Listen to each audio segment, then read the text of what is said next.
Hola, buenos días a todas y todos. Les damos la cordial bienvenida a este seminario.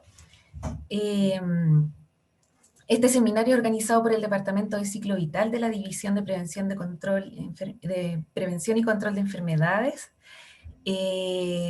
Para darnos la bienvenida está con nosotros el enfermero René Guzmán Montes, es el encargado del programa de personas mayores y el jefe subrogante del Departamento de Ciclo Vital.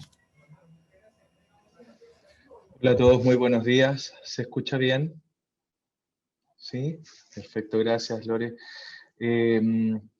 Bueno, para el Departamento de Ciclo Vital de la División de Prevención y Control de Enfermedades de este Ministerio, queremos darles la más cordial bienvenida a este seminario de salud integral en las personas con síndrome de Down, una mirada desde el enfoque de curso de vida. Como todos ustedes muy bien saben, esta actividad se enmarca en la conmemoración del Día Mundial del Síndrome de Down, que fue una resolución emitida en la Asamblea General de las Naciones Unidas por ahí por el año 2011, en diciembre de ese año, y en esa oportunidad se designa formalmente el día 21 de marzo como el Día Mundial del Síndrome de Down, a contar del año 2012 en adelante, que es la fecha en la que hemos ido conmemorando. Al mismo tiempo, esta resolución invita a todos los Estados miembros, ¿cierto? Y las organizaciones competentes del sistema de las Naciones Unidas, organizaciones internacionales, organizaciones también de la sociedad civil, incluida ONG, ¿cierto? Y también al sector privado. La invitación ahí a que observemos permanentemente y de forma rigurosa, ¿cierto?, que este día se conmemore con miras a aumentar la conciencia pública que debe existir sobre este tema. También sabemos que el síndrome de Down siempre ha formado parte de la condición humana y existe en todas las regiones del mundo. Y habitualmente tiene efectos variables en los estilos de aprendizaje, las características físicas o la salud. El acceso adecuado a la atención para estas personas, a los programas de intervención temprana y a la enseñanza inclusiva, así también como la investigación adecuada, serán vitales para el crecimiento y el desarrollo integral de la persona a lo largo del curso de vida. Es nuestro deber, ¿cierto?, relevar a las personas con síndrome de Down como sujetos de derecho y entregar cuidados integrales que permitan proteger sus trayectorias a través de las distintas etapas del curso de vida. Por último, como departamento, a nombre de Bárbara Leighton también, a quien hoy día estoy subrogando en la jefatura de departamento, queremos agradecer a Hospital Digital, primero por su apoyo, siempre incondicional en todas estas actividades, en la coordinación del seminario, y sobre todo la participación de los expositores que tenemos hoy, hoy presentes, quienes nos entregarán herramientas tanto desde la evidencia como desde la experiencia, ¿cierto?, profesional. En particular, por último, quiero agradecer la presencia de personas de la sociedad civil, quienes claramente son los mayores expertos y cuya experiencia finalmente será un insumo invaluable para este seminario y también para poder compartir junto a ellos. Les doy las gracias, la más cordial bienvenida y sigamos entonces, Lore. Muchas gracias. Muchas gracias, René. Bueno, dentro de las personas que participan también están mis compañeras del equipo de infancia, Nicole Garay, está la encargada del programa también, la doctora María Inés Romero, que nos va a estar acompañando. Comentarles que pueden ir haciendo sus preguntas a través del chat y vamos a juntar todas las preguntas para el final de las presentaciones, ¿ya? Vamos a comenzar entonces con la doctora Macarena Lizama Calvo. La doctora Macarena Lizama es pediatra, es directora ejecutiva del Centro UC Síndrome de Down y es profesora asociada a la Facultad de Medicina en la Pontificia Universidad Católica de Chile. Muchas gracias, Macarena, bienvenida. Gracias, Loreto, y gracias a todo el equipo por poder gestar esta instancia. Agradecer no solo a Loreto, sino que a todo el equipo de Ciclo Vital, a primero conmemorar el Día Mundial del Síndrome de Down, que sin lugar a dudas nos genera movilizaciones especiales en este mes, pero también en este año 21 que es tan significativo y que ha sido tan difícil también para todos y todas. En esta oportunidad quisiera compartirles una temática de factores protectores en la trayectoria de vida de niños, niñas y adolescentes con síndrome de Down. Cuando Loreto me pidió hablar en esta oportunidad y hablar a los equipos de salud, a veces se hace difícil con 20 minutos poder acotar qué es lo que uno quiere transmitir. Y sin lugar a dudas que en esta oportunidad no es capacitar, sino que intentar transmitir que hay muchas cosas, muchos elementos en nuestro quehacer diario como equipos de salud, en donde podemos proteger la vida de las personas no solo desde lo vital de la salud, sino también desde la calidad de esa vida. Y no solo desde ese niño, niña o adolescente, sino que también de todo su entorno, que es tan importante que se mantenga saludable para que entonces esos niños, niñas y adolescentes puedan desarrollarse con su máximo potencial. Entonces, en esta oportunidad, ¿qué cosas he querido transmitir o hablar hoy día? 5 puntos que creo importantes en la trayectoria de vida de este grupo de personas, que van un poco en este camino desde las etapas prenatales hasta la adolescencia y la transición a la vida adulta. Primero, vencer el miedo a lo desconocido. ¿Qué mejor que proteger a los chicos cuando uno vence eso que desconoce? La estimulación continua como un elemento fundamental dentro de ese desarrollo, reconocerlos como sujetos de derecho, darles oportunidades de autodeterminación y finalmente creer en ellos para permitir que crezcan.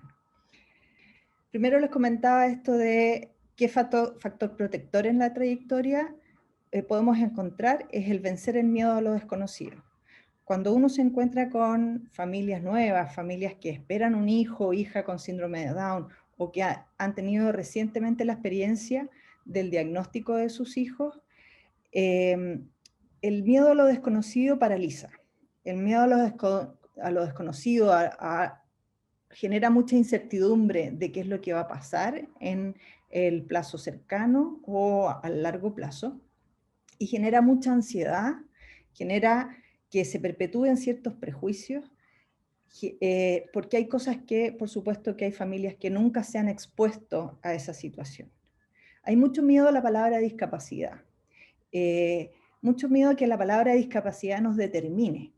Y en ese sentido, nosotros como equipos de salud tenemos que tratar de transmitir en forma honesta cuáles son esas implicancias respecto a la discapacidad. Para las familias hay mucho temor a la discriminación, no solo del entorno, de los equipos de salud, de los equipos educativos, de la comunidad en sí, sino que también hay discriminación dentro de las propias familias. Y en ese sentido, cuando hay tanto miedo a lo desconocido, se genera aún mayor ansiedad. Los papás se plantean, bueno, ¿qué pasará cuando yo no esté? ¿No es cierto? Hay mucho miedo a la sobrecarga que eventualmente pudieran llegar a tener los hermanos y hermanas. Y ahí uno dice, bueno, pero mira, está demostrado en los estudios de hermanos y hermanas que en realidad ellos y ellas se sienten absolutamente privilegiados de tener un hermano o hermana con síndrome de Down. Ellos manifiestan que el ser hermano de una persona con síndrome de Down les ha cambiado la vida hacia positivo. Entonces, ahí hay muchas cosas que nosotros podemos ir entregando información que va venciendo ese miedo a lo desconocido. La angustia de las familias de perder libertades como adultos trabajadores o como pareja, cuando se enfrentan a que eventualmente van a tener un hijo que les va a demandar eventualmente mayor tiempo, mayor dedicación, y ahí se genera una pugna interna que es tremendamente importante de transmitir cómo poder ir abordándola, ¿ya? Y por último, uno se enfrenta a los prejuicios y conocimientos previos que muchas veces están fundados en desconocimiento. Entonces, desde el punto de vista de los equipos de salud, si uno mira esa foto y digo, ¿qué veo? Tengo que tratar de ver mucho más allá que esos ojos preciosos, sino que ver más allá en forma absolutamente honesta y positiva también, ¿ya?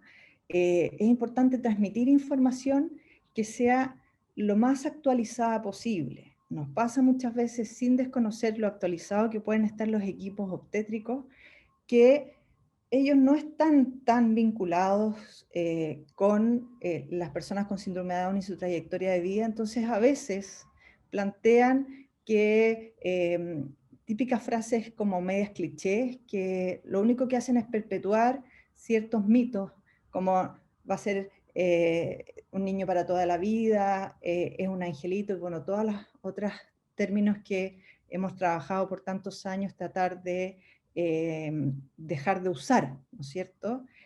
Porque no van a ser niños para toda la vida, queremos que sean adultos autovalentes, independientes, que generen impacto en la sociedad a través de su quehacer.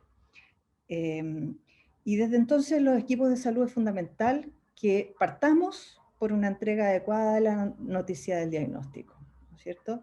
Hemos trabajado por muchos años para que ir capacitando a los equipos de salud, sin lugar a dudas que falta mucho, pero la entrega de la noticia del diagnóstico hace que esas familias acojan distinto cuando una noticia es entregada en forma brusca, de mala manera, con palabras inadecuadas, versus una noticia que se entrega lo más positiva posible, en forma honesta. Finalmente también el poder acompañar a las familias y tratar de ir pesquisando la sobrecarga del cuidador, que necesitamos que ese cuidador esté tremendamente tranquilo y pueda ir y mantenerse saludable para poder cuidar, ¿no es cierto?, a otros. Aquí yo les puse las recomendaciones basadas en evidencia respecto a cómo entregar la noticia del diagnóstico, que marca tremendamente el inicio un poco del proceso de vínculo con la condición de síndrome de Down de parte de las familias, y es fundamental. Muchos de ustedes probablemente son padres o madres y el día del nacimiento de su hijo los ha marcado. Esto ocurre con todas las familias y no excluye a las familias de hijos e hijas con síndrome de Down. Por eso, el momento en que se entrega la noticia, el momento del nacimiento de ese niño o niña, es fundamental que sea un momento lo más grato posible, en el contexto, por supuesto, de recibir a veces una noticia totalmente inesperada, ¿ya? Entonces, esta noticia ojalá que sea entregada en forma coordinada entre los pediatras, neonatólogos o el médico que esté a cargo del área del recién nacido, y el obstetra o el médico que esté a cargo de ese parto. Informar de inmediato, aun cuando no esté el cariograma, ya no dejar esta cosa como media incierta, porque genera mucha ansiedad. Por supuesto que entregar la información en un lugar privado, lejos de otros pacientes y profesionales de la salud, porque es tremendamente importante que esta noticia sea lo más tranquila, en un espacio en donde no ande circulando mucha gente. Por supuesto que para nada mientras a la madre le suturan, por ejemplo, la cesárea, que uno ha escuchado muchas de esas historias. En presencia de ambos padres, fundamental que esa información se le entregue a ambos padres, siempre y cuando estén presentes. Por supuesto que si hay un padre ausente, la idea es ojalá entregarle esa noticia a la madre con algún familiar cercano que pueda también apoyar ese momento. Y por supuesto que siempre tratar de comenzar con aspectos positivos, felicitarlos por el nacimiento de ese hijo o hija, usando el nombre de ese niño o niña. Y también es fundamental poder ofrecer información de contacto con otras familias que tienen hijos o hijas con síndrome de Down, porque las experiencias de otras familias hace que no se sientan solos, ¿ya? Y todos esos elementos ayudan a que ese momento tan difícil, tanto para el equipo de salud de entregar una noticia inesperada, como para la familia de recibirla, se haga un poquito más llevadera. Ahora, respecto a la estimulación continua desde etapas tempranas y siempre, es fundamental porque hace la diferencia. Ahora, ¿cómo nosotros como equipo de salud podemos hacer la diferencia? Primero, derivar a programas de atención temprana desde el primer mes de vida. Eso es fundamental. Sabemos que los primeros meses nosotros podemos utilizar este periodo, que una ventana de oportunidad, que es la plasticidad cerebral, que está mayormente desarrollada en los primeros 6 años, en donde a través de la estimulación del entorno podemos estimular nuevas vías neuronales que en el fondo potencian el desarrollo de esa persona. Por eso es fundamental que eso ocurra en los primeros meses y que se mantenga siempre, ¿ya? Muchas veces también nos encontramos con familias que parten súper entusiasmados y en el camino se agotan, porque realmente es desgastante, es una carrera de largo aliento. Entonces no solo tenemos que preocuparnos de esta primera etapa del desarrollo con la estimulación temprana, sino que también transferir esos esfuerzos y esa continuidad del desarrollo en el proceso de inclusión escolar y después también, por supuesto, en la etapa adulta. Esto no termina. En el fondo, los chicos van necesitando apoyos en su desarrollo en todas las etapas de su ciclo vital. Ahora, muchas veces me preguntan, bueno, ¿qué hubo en este joven o en esta joven que hizo que hoy día sea un referente, que sea una persona autovalente, que sea una persona que esté trabajando, que se maneje en las redes sociales, etcétera? ¿Qué es lo que es común a todos esos jóvenes? Yo diría que no es ni el médico que estuvo detrás, ni el profesional terapeuta más top que trabajó con ellos, o si se fue a Estados Unidos o a España para poder recibir algún tipo de recomendación o estimulación. Lo común en todos ellos es la familia que hay detrás, ¿ya? Esa familia perseverante, esa familia positiva, esa familia que deja de lado la sobreprotección para que sus hijos e hijas puedan desarrollarse al máximo. Si nosotros hacemos las cosas por ellos, que es lo que tendemos a hacer porque nos genera mucha aprensión que ellos no puedan a veces realizar alguna cosa con la velocidad que uno quisiera, entonces termina uno resolviendo, impide que ellos vayan dándose cuenta de que pueden hacerlo, ¿no es cierto? Entonces esa familia perseverante que hay detrás, esa familia que logra tener una red de apoyo importante, esa familia que empuja y exige a los chicos a su máximo potencial, es probablemente el factor común de este grupo de chicos que nosotros vemos en la etapa adulta, cómo se desenvuelven en forma autónoma y que es un poco lo que nosotros queremos para todos nuestros niños y niñas y adolescentes en esta etapa.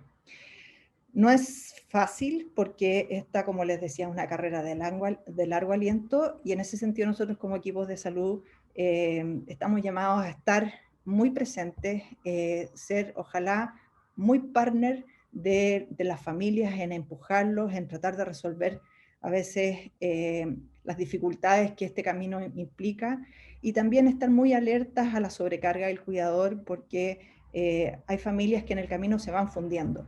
Se cansan, porque obviamente hay muchos flancos que ir abordando, especialmente en aquellos niños o niñas que además tienen algunos problemas de salud que motivan muchos más controles, más demanda de preocupación, hospitalizaciones frecuentes, que por supuesto que eso desgasta mucho en la salud mental y física de esas familias. Ahora, otro factor protector en la trayectoria de vida de este grupo de niños, niñas y adolescentes es poder reconocerlos como sujetos de derecho. Probablemente todos conocemos la Convención Internacional de las Naciones Unidas respecto a los derechos de las personas con discapacidad y conocer estos derechos y las leyes de los beneficios gubernamentales es fundamental para transferir esa información a las familias y que entonces ellos puedan hacer respetar y también respetar los derechos de otros. Parte de ello es usar un lenguaje adecuado, no discriminatorio, no infantilizador ni anulador, ¿ya? Y por supuesto que poder ir trabajando en dimensiones de calidad de vida es una de las muy buenas estrategias para poder reconocerlos como sujetos de derecho. En ese sentido, los profesionales y los equipos de salud debemos educar a las familias respecto a registro de discapacidad, los beneficios gubernamentales que ellos tienen, las pensiones de discapacidad, los programas de inclusión escolar, vacunación especial, licencia postnatal prolongada, etcétera, que son cosas que por supuesto que alivianan este camino y apoyan a las familias que en el fondo se ven más sobrecargadas con las múltiples necesidades que tiene este grupo de personas. Y sin lugar a duda, una de las cosas importantes es el lenguaje que usamos, ¿ya? Siempre los periodistas dicen que el lenguaje hace realidad, ¿ya? Y eso es efectivo, o sea, si nosotros estamos diciendo constantemente que el niñito, el angelito, eso se empieza a perpetuar en el entorno. Entonces, hoy día hay muchos elementos que nosotros reconocemos que son lenguajes que debiéramos dejar atrás. Por ejemplo, mongolito, enfermito, el downcito, no son lenguajes adecuados. Es una persona con síndrome de Down. Inválido, el discapacitado, es una persona con discapacidad cognitiva o en situación de discapacidad. Cuando uno habla con una familia, lo lamento, su hijo tiene síndrome de Down, no. ¿Por qué ponerle una connotación negativa? O sea, no tenemos por qué hacer un juicio de valor, ¿ya? Por el contrario, felicitar el nacimiento de un niño y transmitir que hay elementos que hacen sospechar de que ese niño o niña tiene síndrome de Down. Por ejemplo, le tengo una mala noticia. ¿Por qué ponerle un calificativo a esa noticia? Es una noticia inesperada probablemente, pero no tiene por qué ser ni buena ni mala, ¿no es cierto? Bueno, el tema de los angelitos o un niño que los acompañará toda la vida, lo único que hace es en el fondo infantilizar a esa persona, ¿ya?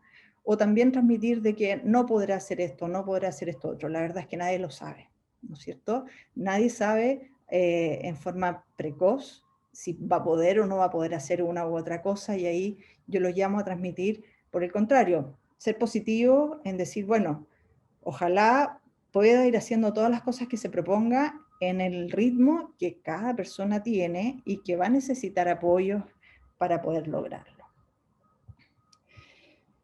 Pero lo primero en esto de los factores protectores es que los propios chicos puedan ir desarrollando oportunidades para autodeterminarse. ¿Qué significa eso? Que sean capaces de tomar sus propias decisiones, y en eso hay que partir por el autorreconocimiento.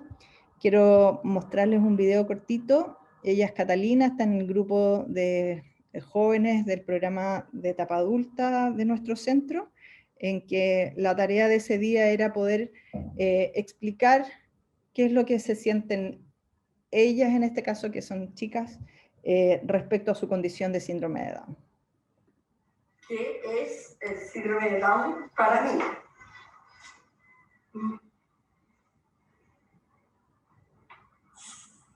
Somos un poco diferentes.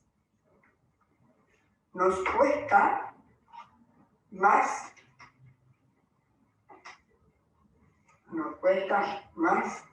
hacer algunas cosas. Por ejemplo, andar solos en micro y trabajar muchas horas. Cosas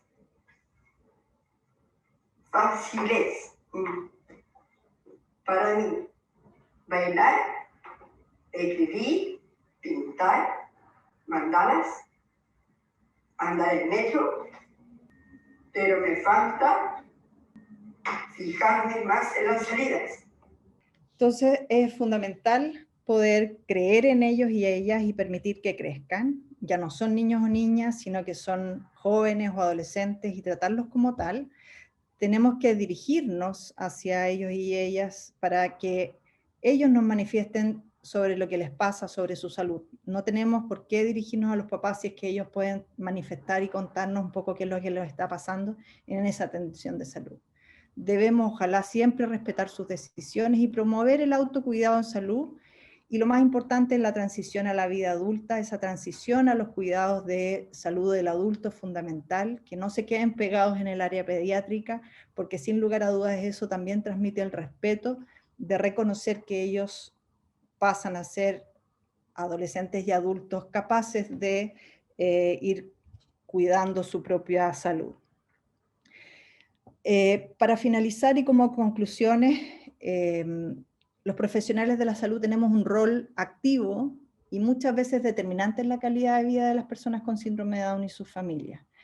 Y en ese sentido debemos estar actualizados en los conocimientos, acompañar a las familias y trabajar por un mismo fin en conjunto, usar un lenguaje adecuado, respetar los derechos de ellos y ellas y promover la autodeterminación, hacer partícipes a los adolescentes y adultos en las decisiones de su propia vida, incluidas las decisiones en su salud, y trabajar para una transición exitosa al cuidado del adulto. Finalmente, los invito y las invito a creer y dejarse sorprender. Muchas gracias. Muchas gracias a la doctora Lizama. Agradecemos esta tremendamente emotiva presentación. Les recuerdo que pueden seguir realizando sus preguntas, sus comentarios a través del chat. A continuación, va a presentar a ustedes la temática de salud sexual y reproductiva en personas con síndrome de Down, la doctora Carolina Pastenes Aldías. Ella es ginecóloga infanto-juvenil del programa de ginecología del adolescente de la Clínica Las Condes y del Hospital Luis Calvo Maquena. Hola, ¿cómo están? Muchas gracias al comité organizador por esta invitación. Y no tengo conflictos de interés que declarar para esta charla. Sí, solamente decir que soy ginecóloga, entonces mi visión está un poco más enfocada en mi experiencia con las chicas, ¿ya? Y dado el tiempo, más que informar contenido, mi idea es motivarlos a pensar fuera de la caja, porque cuando uno se enfrenta a sexualidad y discapacidad o discapacidad intelectual, es como un mix que uno ve, esto es imposible de juntar. Entonces, ¿por qué? Porque nos vemos enfrentados a un montón de mitología que anda dando vuelta a la ciudad. Por ejemplo, esto de los angelitos, que son chicos asexuados, que son hipersexualizados, también que son personas que son demasiado cariñosos, y al final la evidencia nos muestra que eso tiene que ver más con su formación, cómo ha sido criado ese chico. Entonces, la invitación aquí es pongámonos fuera de la caja y veamos cómo podemos aportar nosotros como profesionales de salud para el desarrollo de estas personas. Y aquí el primer mito que me encanta es ver a Isabel. Isabel es una mujer de 66 años que está celebrando y festejando la graduación de su hija, que es la primera profesional de esa familia en Brasil. Y ella tuvo la suerte, Isabel, de que nadie le puso el diagnóstico de síndrome de Down hasta los 35 años. O sea, su familia la criaron como una más. A sus papás les llamaba la atención, que era un poco como pajarón, un poquito más lenta, pero cuando se enamoró le dieron la chance de casarse con el amor de su vida, y cuando ella dijo que quería embarazarse, fue ahí cuando le hicieron el diagnóstico de síndrome de Down, su familia estuvo de acuerdo en apoyarla en la crianza de su hija Cristina. Y podemos ver cómo hoy ella logra ser mamá y ser abuela. Entonces, esta población de chicos y niños con síndrome de Down está creciendo, ¿cierto? Y tienen sus proyectos de vida, también crecen con ellos, y eso es lo entretenido. En el fondo hoy día quieren ser profesionales de distintas áreas, políticos, ¿te fijas? Y hasta pueden ser abuelos. Entonces, los vamos a apoyar, esa es como la invitación. Tenemos a Felipe, que es técnico agrícola, a Caterina Moretti, que ella es una de las primeras locutoras con síndrome de Down en Chile. Otros deciden armar familia, otros deciden estar por el tema de los derechos sexuales y reproductivos, y hay otras mujeres que van a querer embarazarse. Entonces, damos el ancho como equipo de salud para responder a estas necesidades, y cuando a ellos les dicen o les preguntan qué grado de síndrome de Down tienes, un poco la pregunta es, pero es que hay a lo mejor algunos que son un poco más inteligentes que otros. Y aquí la Cate, por ejemplo, responde, tengo el síndrome de Down en todas y cada una de mis células, pero lo que más he tenido son oportunidades. Entonces, tú como prestador de salud, ¿vas a ser una oportunidad o vas a ser una barrera? La salud, la sexualidad, ¿cierto? Es un aspecto central en la vida de todo ser humano, ¿cierto? Tiene que ver con nuestra identidad sexual, con el rol de género, con la orientación sexual. Y desde salud vamos a proteger eso y fomentar que se desarrolle saludablemente, ¿cierto? A través de consejería y a través de la planificación familiar que tiene que ver con el uso de hormonas anticonceptivas, etcétera. Pero no podemos olvidarnos de este factor central que es la discapacidad intelectual, ¿cierto? Que lo que más nos va a decir es cómo vamos a entregar esa información a las familias y a nuestros pacientes. Entonces tenemos que saber frente a qué nos estamos enfrentando. Una persona que no tiene un pensamiento abstracto, entonces no le podemos dar ejemplos de la abejita, del polen, sino que hay que ser sumamente concreto en los mensajes que vamos a dar en esta área, ¿ya? Con un lenguaje claro, simple, ojalá apoyado de material audiovisual, con láminas, fotos, videos, apoyarlos en que desarrollen estas habilidades sociales que les permitan adaptarse a la vida social, ¿cierto? Y contribuir en ella para lograr, como decía Macarena, la autonomía, en el fondo que ellas puedan ser independientes y tomar sus propias decisiones,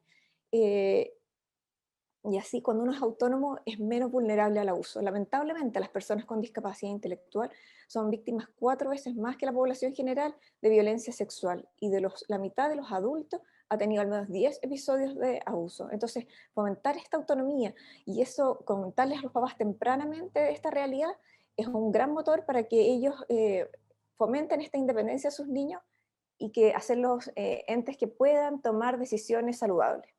Por otro lado, la Convención de las Personas de la Discapacidad y de los Derechos para las Personas con Discapacidad que Chile ratifica el 2016 nos dice que debemos tener igualdad de condiciones en educación sexual, reproductiva y planes de planificación para la población con discapacidad en general. Entonces, yo siento que aquí todavía estamos en debe como área de salud. En general, a las personas con síndrome de Down las hemos infantilizado, como decía Macarena también, las hemos dejado estancadas en pediatría por muchos años. Y hoy día es tiempo de hacer la derivación y la transición hacia adolescencia y después los policlínicos de adultos en salud sexual y reproductiva. Entonces, ¿quiénes son los actores en esta consejería en salud sexual y reproductiva? Primero, la persona con síndrome de Down, a las distintas edades que llegue a nuestra consulta, y ojalá que haya un equipo que quiera recibir esto y que quiera encargarse de transmitir esta información a los padres, que se sienta cómodo con su sexualidad y con el lenguaje y con el tema, en el fondo. Entonces, la persona con síndrome de Down va a estar al centro de nuestra como quehacer y formación, ¿cierto? Pero como decíamos, los papás son aquí la base fundamental, son ellos los que viven con los chicos todos los días, son ellos los que tienen que repetir, darle consistencia a los conceptos y a las herramientas nuevas que vayamos incorporando, son ellos los que tienen sus valores familiares y van a ver cómo viven según sus creencias la sexualidad, ¿cierto?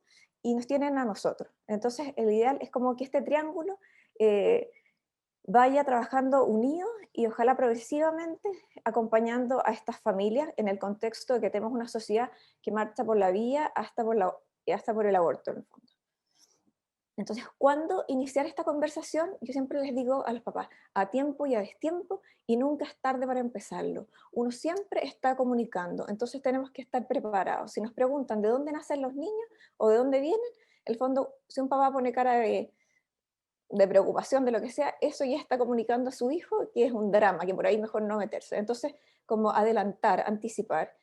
El baño es una excelente oportunidad para reforzar las partes privadas del cuerpo, para fomentar el autocuidado, la autonomía al vestirse, los teachable moments que hablan los americanos, que es, en fondo, si aparece una embarazada en la familia o la profesora del colegio, contar cómo es un embarazo, cómo son las relaciones de pareja, si se conversan en el colegio, en el auto, en general ahí es cuando aparecen las mejores preguntas y uno está atrapado y está obligado a dar una respuesta. Ahora lo más importante es decirle a los papás, si usted no sabe la respuesta, es diga que la va a preguntar y después siempre asegurarse de entregar esa respuesta. Cuando aparecen los novios, ¿cierto? En los ámbitos deportivos, hay muchos, me ha tocado hacer charlas en colegio y los profesores me dicen, pero ¿qué pasa si se empiezan a besuquear en la cancha de tenis? Entonces uno dice, no, en el fondo tú rayas la cancha y dices, mira, hay cosas que son privadas y las relaciones de pareja son privadas y el colegio o el área deportiva es un lugar público. Entonces, en el fondo, hay que respetar lo público y lo privado es lo privado, ¿cierto? Y aquí va a estar sus médicos, sus entrenadores, etc. ¿Qué temas vamos a abordar cuando hablamos de esa consejería de salud sexual y reproductiva? el autoconocimiento, a acompañarlos en este, a veces duelo para algunos, en otros no lo viven tan así, en lo que es privado y público. Por ejemplo, tenía una mamá que me decía, no, mi hijo nunca se masturba, doctora, yo estoy 24/7 con él y nunca se masturba. Claro, o sea, en el fondo es un chico que no tiene derecho a la privacidad, imposible que se masturbe, ¿cierto? Entonces, y eso los padres no lo hacen desde la maldad, sino que lo hacen de estar siempre cuidándolo y sobreprotegiéndolo. El desarrollo del cuerpo es importante como anticipar, cuando uno sabe, por ejemplo, que va a venir una eyaculación nocturna y hemos tenido un chico con problemas en control de esfínter y va a aparecer con esta eyaculación, adelantarle para que no crea que se está volviendo a orinar cuando ya es un adolescente, ¿se fijan? Que puede ser un trauma de su vida escolar. Entonces, y asimismo, si veo y diagnostico a mi paciente que ya tiene botón mamario, bueno, mandemos a esa familia a la Consejería en Salud Sexual y Reproductiva, porque es mucho mejor para mí, ginecóloga, conocer a esa familia cuando no tengo la menarquia encima, sino que vamos a hablar tranquilamente de estos temas. Los papás tienen 2 años para estar dando vuelta cómo van a enfrentar, en el fondo, la sexualidad de su hija, la fertilidad de su hija y la menstruación. Todo lo que tiene que ver con el autocuidado, con la presentación personal, con el manejo de las toallitas higiénicas. Hoy día hay láminas, hay videos, material que puede facilitar esas situaciones de la vida diaria, ¿cierto? Respecto a la masturbación, normalizarla, pero entender que es un hito del desarrollo, ¿cierto? Que tienen que, si es que lo van a hacer en un lugar privado, en su dormitorio, con las manos limpias, etc. Pero también estar alerta cuando esto se sale fuera de lo normal. Me tocó un caso que me trajeron una mamá con la cuidadora de su hija y me dice, mira, esta niñita le pidió a la cuidadora que la masturbara, entonces estamos sumamente preocupados. Y el examen físico era una niñita que se hacía el aseo genital con jabón y por lo tanto tenía una vulvitis por cándida, pero del terror. Entonces, en el fondo, la niñita no estaba pidiendo que la masturbara, le estaban pidiendo ayuda para rascarse. Entonces, en el fondo, tenemos que estar muy atentos antes de llegar y poner etiquetas sobre lo que está pasando a nuestros chicos y adolescentes. El desarrollo en las relaciones interpersonales va a ser vital. Una persona, aquí nosotros acuñamos el término de red de confianza, donde la persona con síndrome de Down o discapacidad está al centro y tiene primero su familia nuclear, ¿cierto? Donde las interacciones van a ser con saludos con besos o abrazos, y a medida que se va alejando este círculo o esta red de confianza, y hacia lo desconocido, hacia las personas del ámbito público, es cómo vamos a ir interactuando, y eso los papás tienen que ser sumamente consistentes en la entrega de esa información, porque en el fondo no queremos que nuestras adolescentes o chicos estén abrazando, ¿cierto?, a todo el mundo y mantener la mitificación de que son una población extra cariñosa e incontrolable, ¿cierto? Y además eso nos va a preparar para después sus futuras relaciones de pareja. Desde el punto de vista de la ginecología, muchas veces llegan mamás y papás preguntando que quieren y solicitan suspender la llegada a la menstruación o atrasarla. Y para las personas con síndrome de Down eso no tiene ninguna ventaja por su masa ósea, etc. Y por además el desarrollo que juegan las hormonas sexuales y reproductivas en el cerebro. Entonces es mucho mejor que llegue la menstruación y ahí la manipulamos. Hoy día hay una cantidad de hormonas anticonceptivas que nos permiten manejar la menstruación y programarla. Entonces eso facilita mucho a las familias para que no pierdan sus actividades, ya sea físicas, deportivas o del colegio, que son tan importantes en la etapa del desarrollo de ellos. Por supuesto que cuando vengan a pedir anticoncepción, hacer toda una consejería, ver cuál es su motivación para iniciar la vida sexual y estar atentos que esto no sea parte de un tema abusivo, ¿cierto? Y prevenir, la prevención del abuso tiene que ver mucho con que sepan las partes de su cuerpo, ¿cierto? Que sepan lo que es privado de lo que es público, que informen a la familia de lo que está pasando, hablar sobre todo lo que son los secretos tóxicos, en el fondo cuando están incluidas partes privadas del cuerpo, o cuando ellos les generan sensaciones así como taquicardia, miedo, etc. ¿Ya? Y que puedan tener una persona de confianza a quien reportarle estas situaciones. Más que prevenir un primer abuso, lamentablemente como vemos que puede pasar a la población general, es que no se perpetúe. Se ha visto que las denuncias de un primer abuso en una persona con discapacidad intelectual es después de 25 lesiones, versus una persona de la población general. Entonces, eso es lo que no queremos que se vuelva a repetir, que nuestro chico sea capaz de reportar estas situaciones, y por eso les insistimos tanto a los papás de que no se bañen desnudos con ellos, para que no sea normal ver un cuerpo de un adulto desnudo, ¿se fijan? Y que mantengan toda esta distancia social, en el fondo, en cómo son las relaciones interpersonales con los más cercanos y los desconocidos. La organización, el Colegio Americano también sacó una guía de cómo manipular la menstruación en personas con discapacidad. Y aquí 2 ejemplos quiero darles de que esto funciona. O sea, cuando uno, aquí se hizo un taller de padres y de profesionales de la educación. Esto lo hicimos en el Centro UC y acá se les preguntaba, antes de partir al taller, ¿cuántos habían conversado sobre lo que era una relación sexual con su hijo o su estudiante? Y solamente la mitad de ese grupo de profesionales y padres de adolescentes había conversado el tema. Y después de una formación como de 3 meses, entre sesiones, cursos, charlas y material de lectura, logramos disminuir alrededor de un 30% esa brecha. Entonces, en el fondo, la educación, la consejería, da tiempo, o sea, genera cambios y genera cambios positivos para nuestros pacientes. Y desde mi experiencia en el Hospital Gustavo Fricke, al armar un poli de sexualidad para personas con discapacidad en general, yo partí el 1 de abril y tuve la suerte de ese día hacer una charla para el Departamento de Pediatría sobre este proyecto, y pueden ver aquí cómo fue cambiando, esto es desde el 2015 hasta el 2016, cómo fue cambiando el tipo de pacientes que yo recibía. Al principio eran solamente por morbilidad ginecológica, y cómo poco a poco fue aumentando las derivaciones para consejería y educación en salud sexual, y cómo bajó también la edad de ingreso al policlínico de ginecología de las pacientes. Entonces, en el fondo, pequeños cambios pueden generar grandes cambios para la calidad de vida de nuestros pacientes. ¿Dónde hay recursos?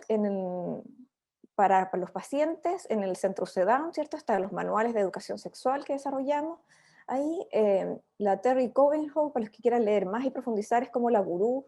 Tiene materiales para padres, para hijos, excelente, está solo en inglés, pero es buenísimo. Y hay diplomados de atención temprana en la Católica, está una mirada integral para las personas con síndrome de Down, de Creer para Incluir, hay un minor en discapacidad e inclusión de la Universidad de los Andes, y también hay un diplomado que da Down 21. Entonces, para mí es como contarles que esto no es un problema, es un desafío. Y ahí es donde estamos todos como invitados a participar, a no quedarse. Todas las ideas sirven. Así que bueno, feliz de poder haberles transmitido estos pensamientos, y gracias, y al final conversamos las preguntas. Muchas gracias, doctora Pastene. Vamos a continuar con el doctor Sebastián Valderrama Chang, quien presentará cuidados integrales en personas adultas con síndrome de Down. El doctor Valderrama es médico internista, realiza seguimiento de personas adultas con síndrome de Down en el Centro UC de Síndrome de Down, y además es director del Centro Médico Virtual de la red UC Christus.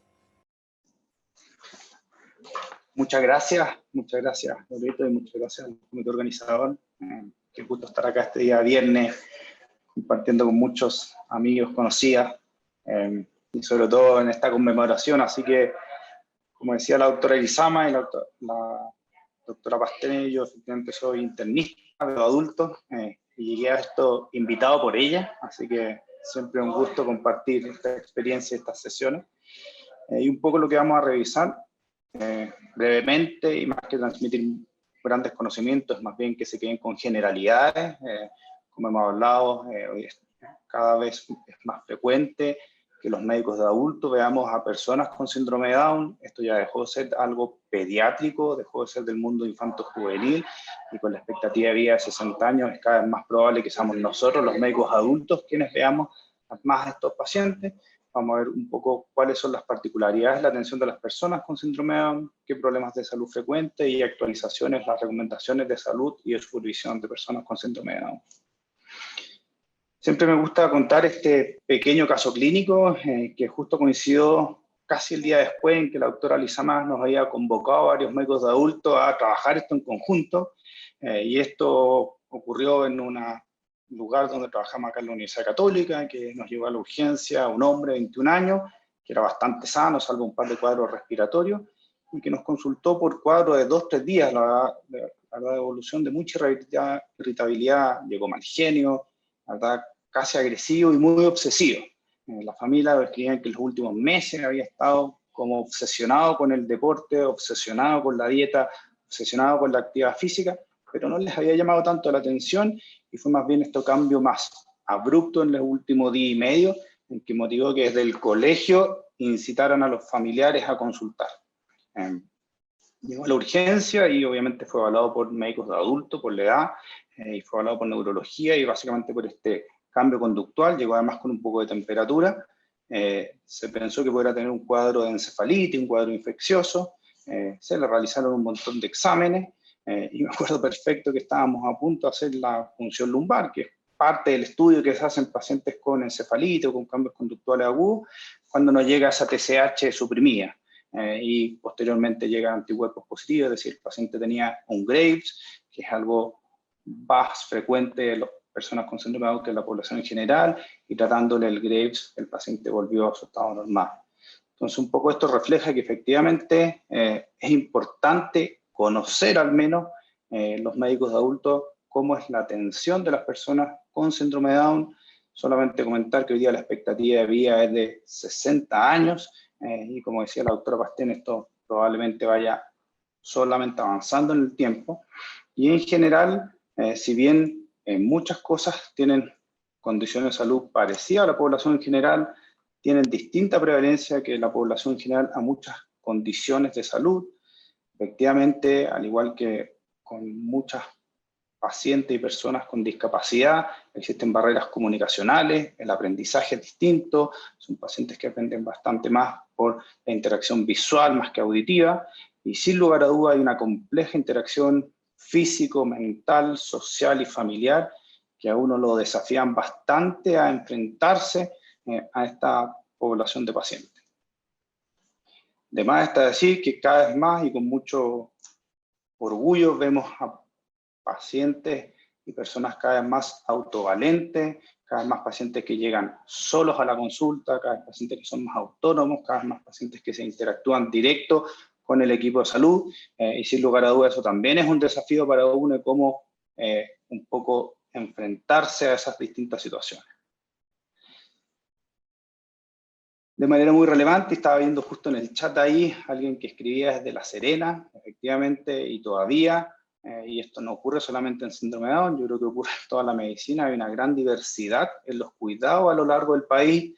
Me tocó recientemente estar en Antofagasta, y efectivamente lo que se hace en las distintas regiones y zonas del país, hospitales, servicios de salud, es bastante distinto, y un poco un desafío, yo diría, no solamente en síndrome de Down, sino que en muchas otras condiciones de salud es tratar de estandarizar, homogeneizar este cuidado.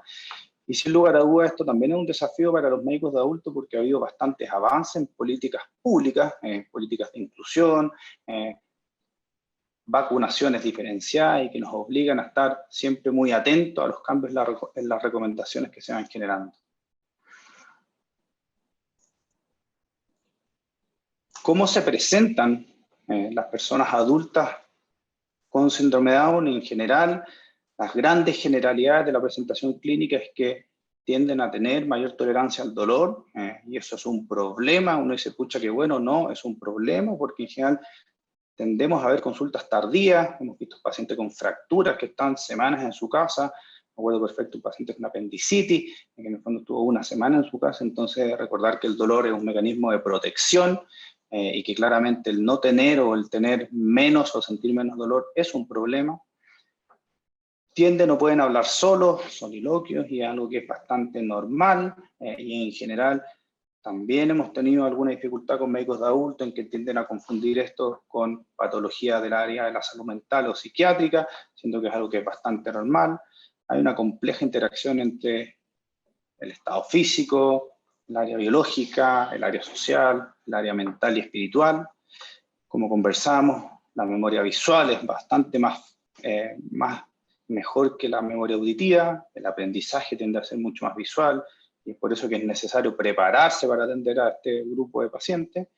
Y en general, Claramente, así como existen buenos hábitos, a veces y muchas veces en el tema de alimentación, vemos muchos malos hábitos, mucha alimentación en exceso, por este malentendido cariño, este malentendido cuidado, y que claramente, al menos en nuestra cultura chilena, comer siempre es sinónimo de dar amor, y sin lugar a dudas es otra de las cosas a las cuales tenemos que enfrentarnos ya en la práctica de atención de adultos. Ya entrando más en detalle, ¿cuáles son los problemas de salud frecuentes en personas adultas con síndrome de Down? Sin lugar a dudas, y en orden, yo pondría salud mental y neurológico, y sobre todo hoy día en pandemia probablemente son los problemas que estamos viendo en el último año y medio. Claramente el área cardiológica, que desde la pediatría ha ido avanzando hacia la adultez, en la piel, el fanerio, los sensorios, el aparato respiratorio, gastrointestinal, endocrinológico, articular y neoplasia.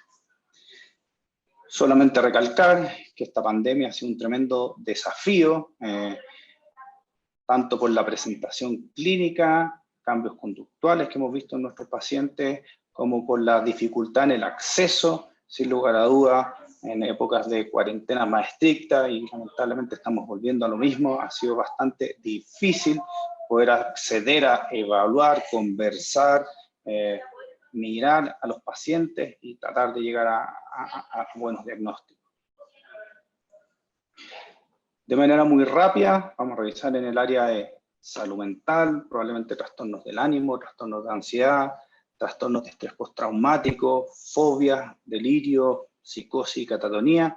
Son presentaciones clínicas frecuentes y muy difíciles de diagnosticar. Destacar ahí trastornos de estrés postraumático que pueden ser por cosas tan sencillas como por ejemplo un atoro, un simple atoro en una persona con síndrome de Down puede cambiar y puede haber un antes y un después en la evolución de esa persona. En el área neurológica, un área de gran interés y preocupación es el Alzheimer.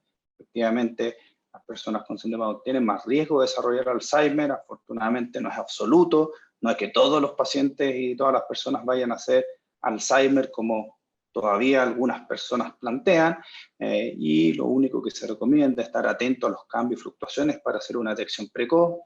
Pueden presentar convulsiones y ya las convulsiones son parte muchas veces de este cuadro de Alzheimer, y en general están relacionadas al deterioro cognitivo, y claramente tener mucho ojo y mucha precaución con el uso de fármacos, en que a veces nos cuesta detectar o pesquisar los efectos adversos de los mismos. En el área cardiológica, esto ha ido avanzando desde ser la primera causa de mortalidad, dado que la mitad de ellos pueden tener cardiopatías congénitas.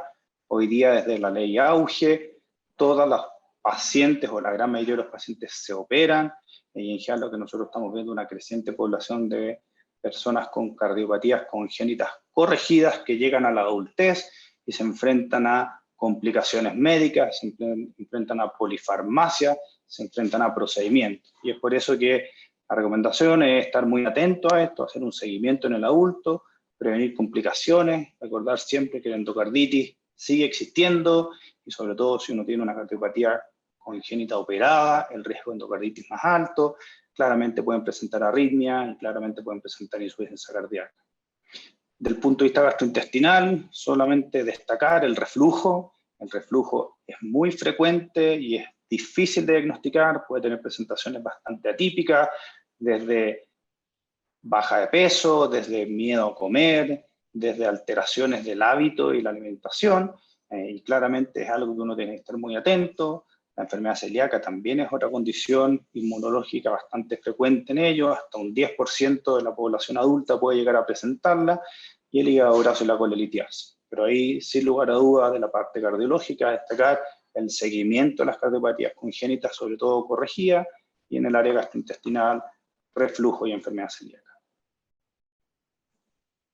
En la parte endocrinológica, tiroides probablemente es el foco de atención, y claramente a todas las personas adultas con síndrome de Down al menos tenemos que interrogar o evaluar su estado endocrinológico tiroideo. Hasta la mitad de los pacientes, y esto depende de la edad, en la medida que avanza la edad es más prevalente, pueden llegar a tener hipotiroidismo. Como veíamos en el caso clínico inicial, hipertiroidismo es el 1% de la población. También vemos pacientes con diabetes mellitus 1, que es más frecuente que en la población en general, y síndrome metabólico.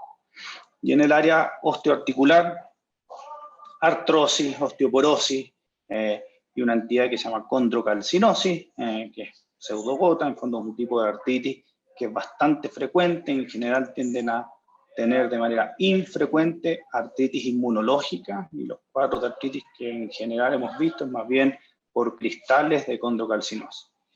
Una entidad aparte, la inestabilidad de la columna atlantoaxial o la columna cervical, que hasta un 2 o 3% de las personas pueden presentarlo. En general esto es bastante relevante en cada vez más personas y pacientes que están realizando actividades físicas, incluso a nivel competitivo, incluso a nivel olímpico, en donde es bastante importante evaluar la estabilidad de la columna, pero en general el cuadro clínico es más bien de dolor cervical, déficit neurológico, alteraciones a nivel de esfínter. Y para ir terminando las presentaciones generales, pierifanerio y pérdidas sensoriales, algo que es muy relevante en toda persona con discapacidad cognitiva. Hay que estar muy atento a que vea bien y escuche bien, y esto es algo que es transversal, más allá del síndrome de Down, pero estar muy atento a que vea bien y por ende revisar la agudeza visual de manera regular y que escuche bien, y ahí esto es tan sencillo como realizar un examen físico, una otoscopía. La gran mayoría de las alteraciones de las personas adultas es por alteraciones de la anatomía del conducto auricular externo, más que complicaciones internas o complejas. La gran mayoría de las veces son tapones de subrúmenes oclusivos que están claramente alterando la audición y que son fáciles de manejar en cualquier lugar de Chile. ¿Por qué les van a consultar estos pacientes? Y en general, probablemente muchos de ustedes van a estar viendo pacientes que vienen de manera regular a controles, pero sin lugar a duda muchos van a ver pacientes que consultan cuando ocurren cosas. Uno de los grandes aprendizajes en la adultez, a diferencia en la pediatría, en que en la adultez no existe o no está tan inculcado este famoso control sano, algo que todos como papás hacemos a nuestros niños, que obviamente lo llevamos a control sano periódico y regular, por distintas razones y claramente temas culturales, temas de agotamiento, temas de recursos, sin lugar a dudas. Esto es bastante menos frecuente en la adultez y en general en la población de pacientes con síndrome de Down. Hay algunos hitos en que es necesario poner ojo, y diría que hoy día un hito para todos es la pandemia y el COVID. Sin lugar a dudas es un hito que nos va a marcar a todos, para bien y para mal, pero sin lugar a dudas es algo que ha motivado muchas consultas a nivel de personas con síndrome de Down. Eventos, en fondo, hitos dentro del desarrollo, como son el egreso de la educación superior o egreso universitario, es decir, los cambios, el egreso de escuelas especiales o de colegio, la pérdida de cuidadores principales o la adultez mayor. Yo diría que si bien hay más ejemplos, estos son algunos ejemplos. Hoy día obviamente estamos dominados por pandemia, pero son algunos de los hitos en los cuales uno ve que efectivamente los pacientes o sus cuidadores o sus familiares consultan de manera más frecuente. Y claramente esto llevado a la edad, efectivamente hay algunos momentos, y en general son los momentos de cambio, cambio desde graduación del colegio, cambio desde estudios universitarios, ingreso al mundo laboral, que hoy día es uno de los grandes temas. Hoy día ingreso al mundo laboral y eso genera un montón de nuevos desafíos y oportunidades, pérdidas sin lugar a duda de los padres, y eso es algo que es bastante frecuente.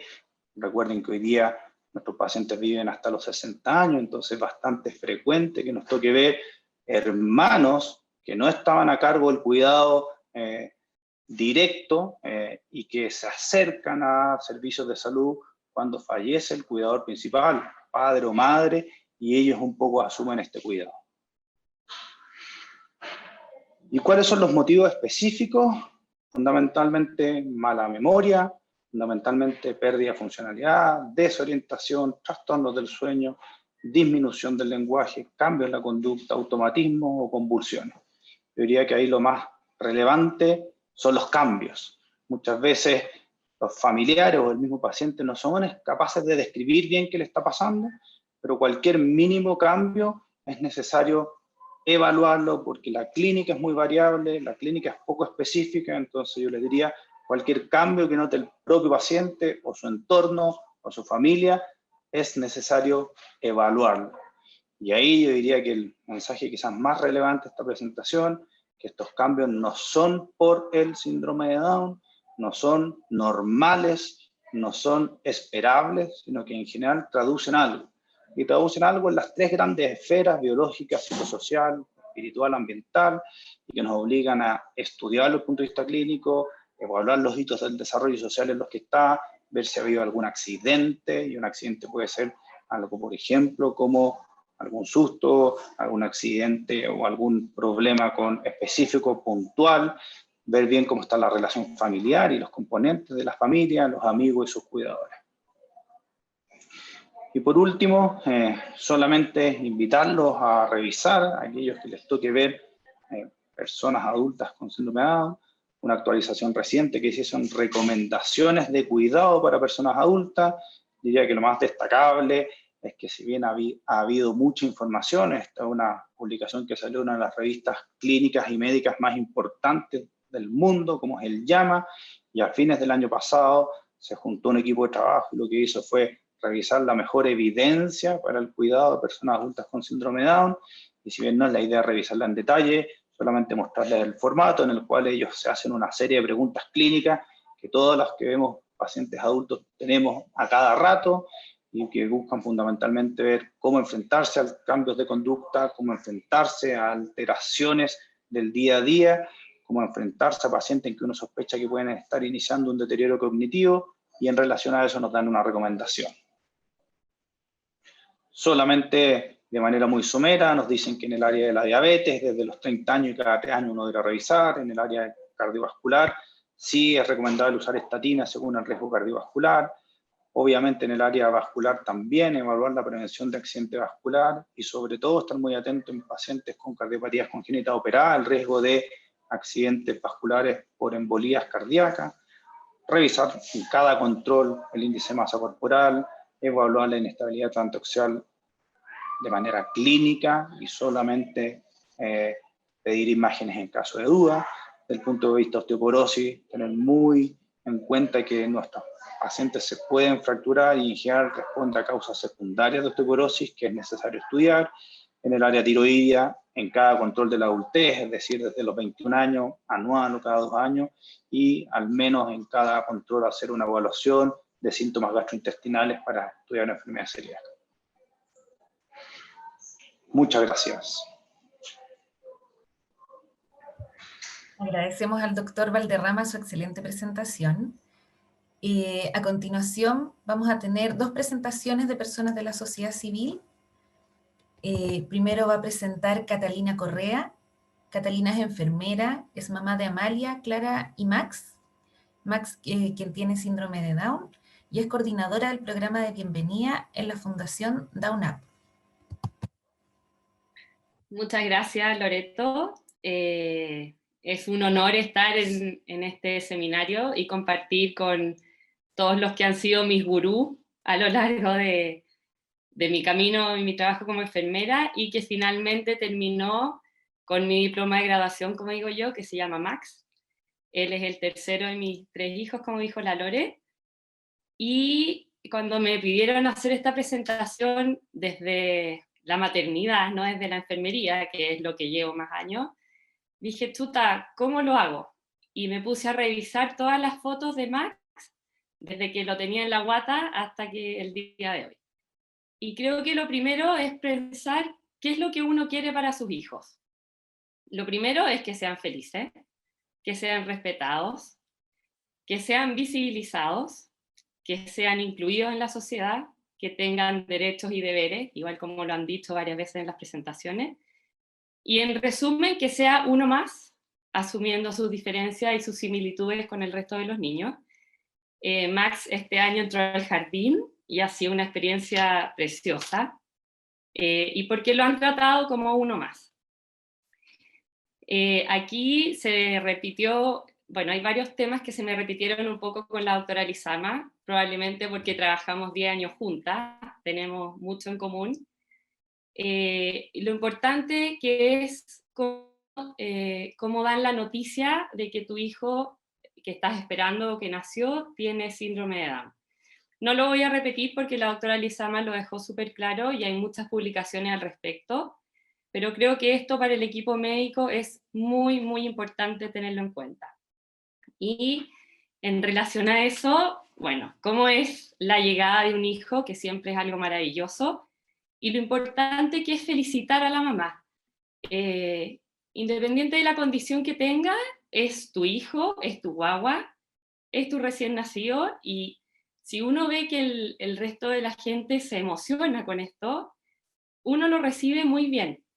Pero si uno ve que el equipo médico, tal como dijo la doctora Lizama, le pone una connotación negativa, uno dice, chuta, algo malo pasa, me asusto, y uno empieza mal el camino. Entonces creo que en ese sentido es muy importante evitar las miradas como si algo malo pasara. Yo lo viví porque Max llegó muy apurado, nació en la camilla de la urgencia, entonces el equipo que lo recibió no sabía que tenía síndrome de Down y se hizo un silencio tan absurdo, y yo como mamá les dije, oigan, ¿saben qué?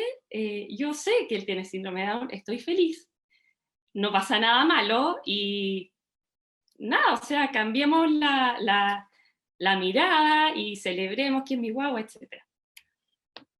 La llegada a la casa, ¿cómo contar a la familia la noticia? Con la mayor naturalidad posible. Yo tuve la suerte de saber durante el embarazo que Max tenía síndrome de Down, y ese diagnóstico prenatal todavía en Chile es bastante bajo, pero cada vez más ha ido aumentando, y creo que el tener el diagnóstico antes de que él llegue nos ayuda mucho a comentarlo, a conversarlo, a informarse, pero siempre es muy importante usar las palabras tal cual son. Es un niño con síndrome de Down, es mi hijo, es tu hermano, es tu nieto, y es uno más. La familia cumple un rol fundamental, perdón que me emocione, el apoyo que uno recibe, la contención, la estimulación. Yo tengo la suerte de tener 2 niñitas y son súper seguidos, tienen 1 año y medio de diferencia en cada uno, y creo que eso ha ayudado muchísimo a Max a todo su desarrollo. Además, por supuesto, de sus terapias y de lo importante que han sido su pediatra, su kinesióloga, su fonoaudióloga, pero tal como lo decía la doctora Lizama, el rol de la familia es fundamental. Bueno, y comienza un nuevo y desconocido camino, que en mi caso no era desconocido porque tuve la suerte de trabajar 10 años en el programa de niños con síndrome de Down de la Católica, y en ese sentido quiero transmitir, primero que nada, que la lactancia materna es posible. Y lo digo especialmente porque todavía hay muchos pediatras que no creen que es posible y les dicen a las mamás de antemano, no, ¿sabes qué? Ándate al tiro con relleno porque esto no te va a resultar. Creo que a veces puede ser un poco más difícil, muchas veces se asocia también a la hipotonía que tienen los niños, pero se puede, existimos enfermeras que nos dedicamos a las clínicas de lactancia, y recibiendo educación todo es posible. Empieza el mundo de la atención temprana, que para mí ha sido una experiencia maravillosa, lejos lo más desafiante y entretenido, y en relación a eso creo que como país estamos en deuda, porque Max tiene muchas oportunidades que otros niños quizás no tienen, así que eso hay que trabajarlo. Una serie de exámenes que uno no conoce, una serie de especialistas, pero en relación a eso lo más importante es que una familia informada siempre va a ser una familia empoderada en el cuidado de su hijo. Y aparecen las sorpresas, y como papás debemos estar preparados y saber qué cosas pueden pasar. Yo creo que ahí, y también se repite con lo que dijo la doctora Lizama, mientras uno más sepa, es más difícil que el miedo nos paralice. Por eso creo que el educar en salud, en educar en las emociones, en educar en la educación, en las terapias, etcétera, nos fortalece como papá, y también desde el punto de vista del equipo de salud, el ser partner y no paternalista, ¿ya? O sea, antiguamente eran paternalistas y como que sobreprotegían, y ahora no. Yo creo que el pediatra cumple un rol muy a la par, compartir y respetar la expertise del otro. En el fondo, nosotros somos los papás, nosotros conocemos a nuestros hijos, y creo que en ese sentido la comunicación que uno tenga con su equipo es muy, muy importante. Y hay muchas organizaciones que realizan diferentes capacitaciones en temas de educación a las familias y profesionales. ¿Y por qué lo planteo? Porque creo que como pediatras o como equipo de salud, quizás no agobiarse con que tienen que dar toda la información, porque hay mucha información que diferentes organizaciones la damos también. Entonces ahí, si de repente hay algo que no manejan, derivarlo a otra organización, a otra fundación, donde quizás tenemos el tiempo para dedicarnos a educar en diferentes temas. El respeto por la rutina familiar contribuye mucho a la confianza que uno genera en lograr una relación genuina y de confianza con el equipo de salud. Los papás sentimos una mayor confianza cuando vemos que hay empatía hacia nuestros hijos. La buena relación entre el equipo de salud y los cuidadores de los niños con necesidades especiales es fundamental para poder brindar un mejor cuidado, y debe lograrse una comunicación abierta y honesta en donde nos sintamos apoyados en el cuidado y en la educación de nuestros niños. Trabajar en conjunto, negociar los objetivos, los planes, las barreras, etcétera, y darnos voz y voto a los papás, reconociéndonos como somos los que más conocemos a nuestros hijos. Obviamente hay situaciones en que nos van a tener que decir, ¿sabes qué? Esto no va por aquí, va por acá, y por supuesto, súper abierto a recibirlo también. Las compañías y las referencias. Hay estudios que avalan una necesidad de contacto con situaciones parecidas, por lo que tener contacto con familias que han vivido situaciones similares es de gran ayuda. Hay fundaciones que se dedican a esto. Yo desde enero estoy trabajando en la Fundación DAUNAP, que es una fundación que su misión y su objetivo es acompañar a las familias que reciben la noticia de un niño con síndrome de Down. Y ha sido súper lindo este trabajo porque después de haber trabajado 10 años como enfermera y ahora siendo mamá, me doy cuenta de la importancia que tiene el compartir con otras familias las experiencias similares. Así que ahí les dejo el dato también de esta fundación que es preciosa, y que nos deriven de repente, si nace un niño con síndrome de Down, saber que estamos presentes y que los podemos acompañar como de familia a familia en este proceso. Ay. En relación a la educación, bueno, hoy día está muy en boga la inclusión, y yo soy una fan número 1 de la inclusión. Ahí está Max, que va al jardín, y en la otra foto está la Violeta, que es una sobrina, que está en un colegio inclusivo. Y en el caso de la educación especial, me parece también que es algo muy válido, pero debe ser una elección, ¿ya? O sea, no imponerle a una mamá que su hijo tiene que ir a un colegio especial. Pero si esa mamá y esa familia cree que es lo mejor para su hijo, o sea, bienvenido sea también. Ese fue el primer día de clase de este año 2021, como decía la Maca, que es un día especial, o sea, un año especial, y pueden ver que Max lleva la delantera. Él iba muy apurado al jardín. Y quise plantear aquí como los 21 infaltables. En primer lugar, reforzar que es un recién nacido, es un niño, es un adolescente y es un adulto. El síndrome de Down está súper dicho, pero no está de más repetirlo, que no es una enfermedad, es una condición genética. Cada persona con síndrome de Down es un ser individual, y en relación a eso es importante decir que ese niño va a tener muchas más características de su familia que del síndrome de Down. Pensemos que es solo un cromosoma de los 46 o 47 en este caso, pero todo el resto es de su propia familia, herencia de su familia. Entonces, no decir que todos los niños con síndrome de Down son iguales, porque no es verdad. El cómo dar la noticia hace una gran diferencia, por lo general en una noticia inesperada y que como papás nunca se nos olvida. Las personas con síndrome de Down van a aprender todo lo que uno les enseñe. No ponerles límite, siempre ponerles como la dificultad avanzada, o sea, no restringirlos en lo que yo creo que va a aprender, sino que dejarle la vara un poco más pasada, porque les aseguro que nos van a sorprender.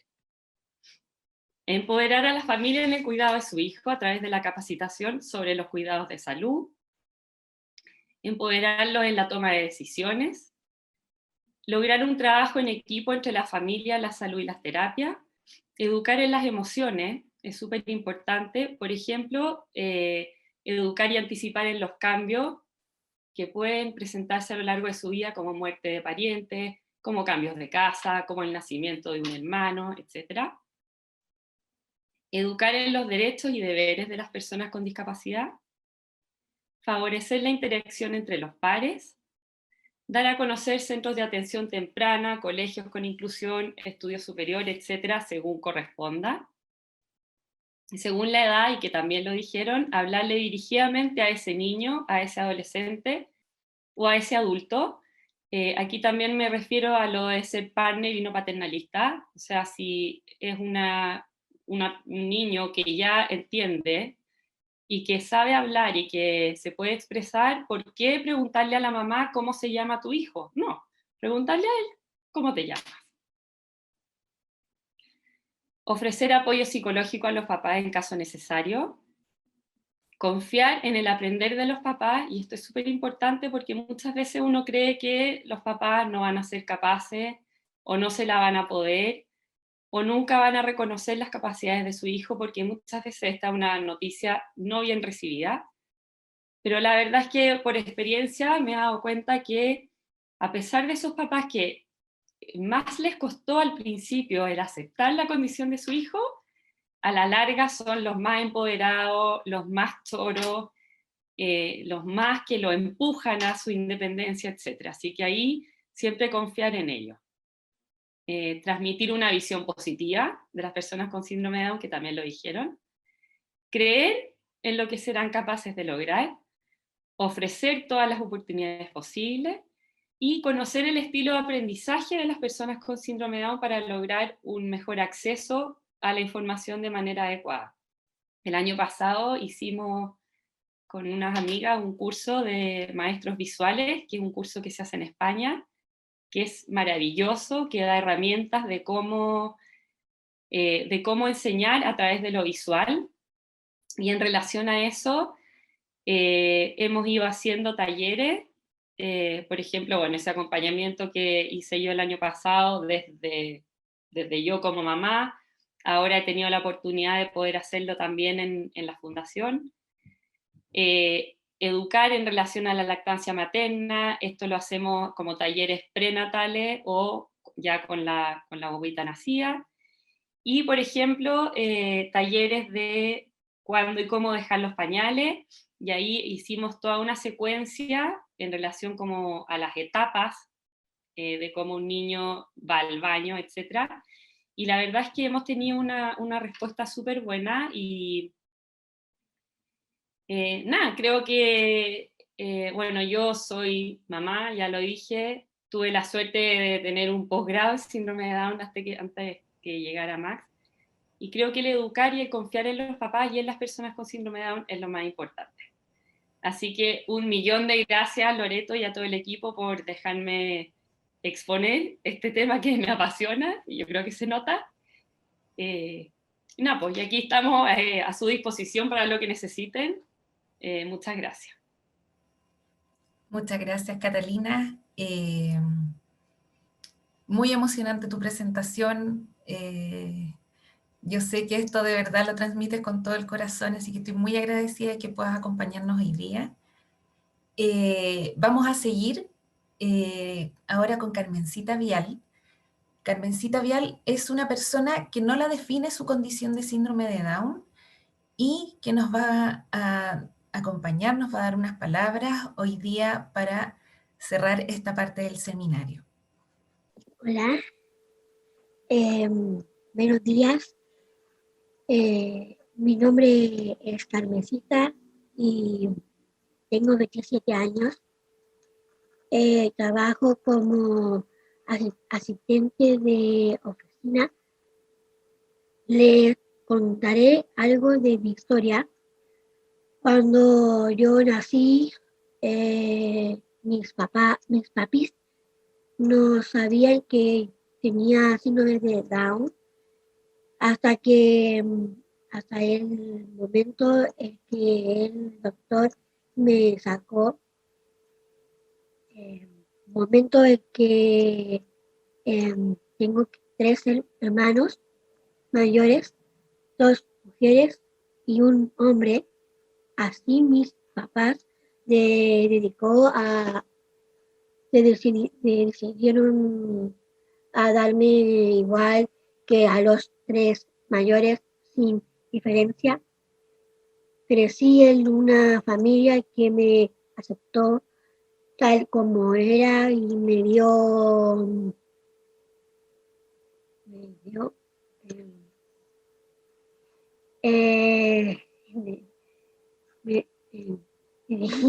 y que me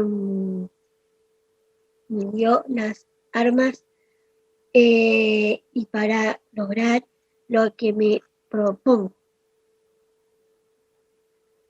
Y me titulé de asistente de panadería, aprendí a leer y escribir bien.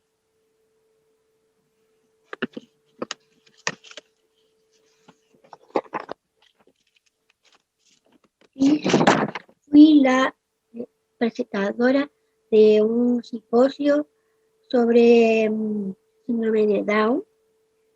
Aprendí a andar en micro en el centro UC Now en 4 meses de mi casa al campus oriente de la Católica, ida y vuelta. Mi mamá, aunque se muere de miedo y nunca me ha dicho, no, hija, tú no puedes hacer eso, siempre me anima y esforzarme y creer que puedo hacer lo que quiero. Y la sociedad a veces dice a las personas con síndrome de Down de no puede esto o aquellos que tengo un amigo que hace mucho tiempo que tiene de edad y recién está aprendiendo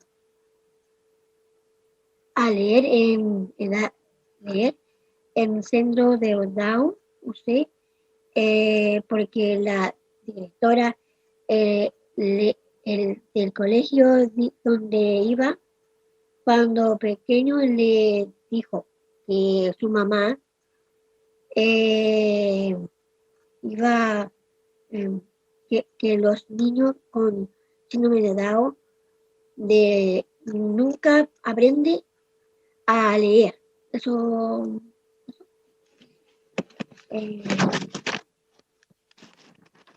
y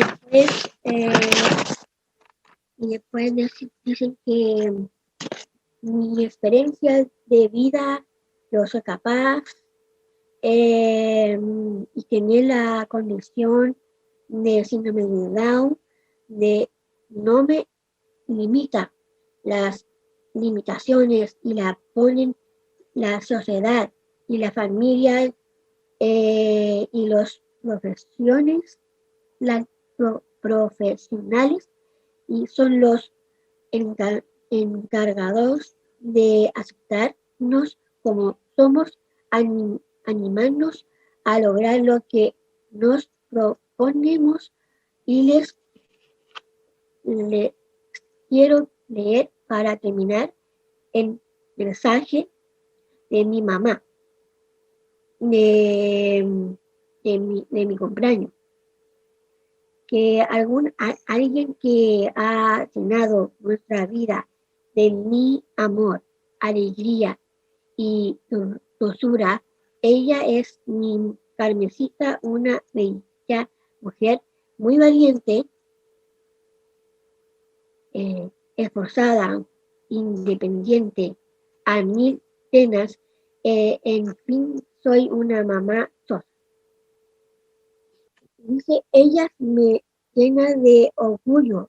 Agradezco a Dios por darme el privilegio de ser su mamá. Muchas gracias por escuchar. Eso quería contarle a usted.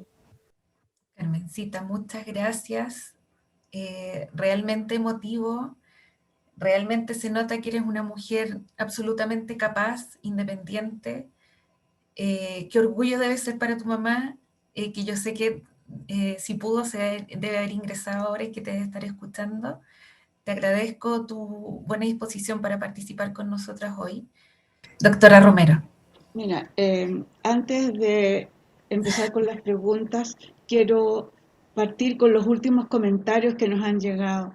Es la emoción, lo sobrecogedora que se ha sentido las personas que están escuchando estas presentaciones, particularmente con lo que nos compartió Catalina y Carmencita. Carmencita, todos los que te hemos escuchado, te queremos mucho, te admiramos mucho, eres una gran persona. Y eso realmente son tantos los comentarios al respecto que no quería dejarlos pasar antes de empezar a alguna de las preguntas. Ahí nos vamos a ir compartiendo las preguntas con Loreto.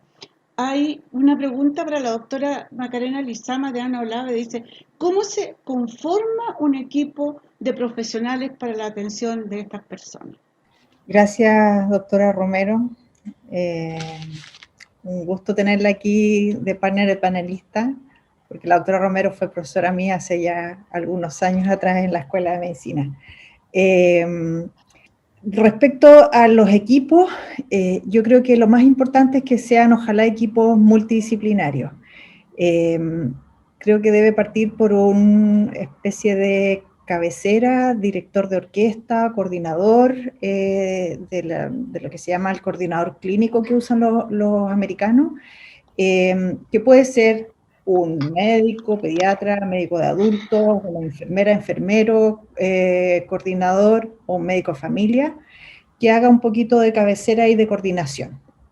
Y de ahí el equipo ojalá pueda estar constituido por especialistas a quienes derivar, que no necesariamente tienen que estar presentes, sino que ojalá poder acceder a ellos, que sean especialistas que tengan cierta experiencia en el trabajo de niños, niñas, adolescentes y también adultos con síndrome de Down, dependiendo un poco del grupo con el que se está trabajando, de manera que podamos estar alineados con las recomendaciones que hoy día están bastante bien difundidas y que nos permiten también hacer el seguimiento. Y el equipo médico trabajar en forma muy estrecha con el equipo de profesionales, nutricionista, fundamental. Bueno, la enfermera o enfermero, como les comentaba, fundamental.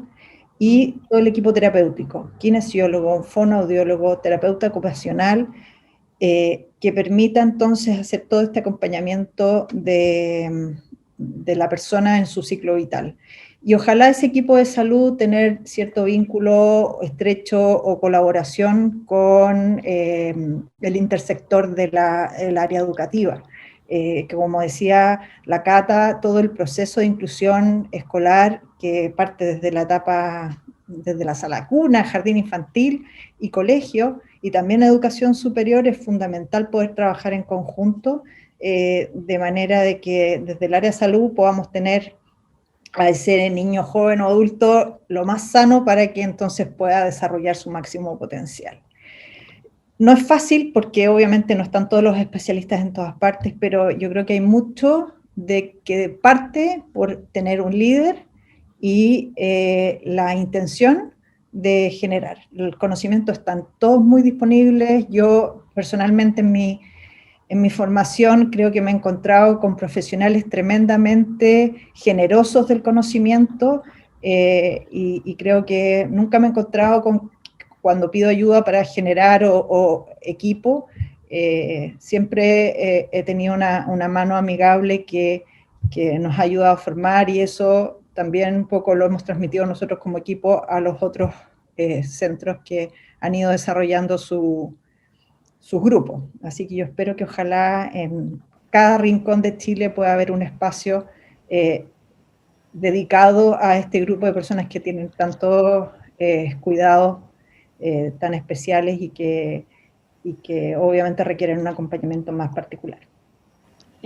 Gracias, Macarena. Aquí hay una pregunta que probablemente venía dirigida a ti, pero probablemente todos podrían apoyar. Dice, ¿cómo ayudar a una familia que no acepta la condición de su hijo o hija? Y probablemente es una experiencia con la que nos hemos encontrado los profesionales. Así que la abro a quien quiera contestarla. Bueno, pasa eso. Y yo creo que a esa familia hay que acompañarla, hay que apoyarla, hay que enseñarle, y en algún momento estoy segura que va a ver a su hijo antes que al síndrome de Down y lo va a aceptar. Creo, estoy convencida que es imposible que no sea así, pero es tiempo, y yo creo que ahí hay que respetar los tiempos de cada familia, incluso entre las mamás, entre mamá y papá, de repente hay uno que está, pero súper aceptado y al otro le cuesta más. Yo creo que ahí el respeto y el acompañar es muy importante, y por supuesto considerar también la ayuda desde psicología, desde psiquiatría, no invadirlos, pero darle la opción que existen grupos de apoyo, que existen papás que están disponibles, que pueden conversar con ellos.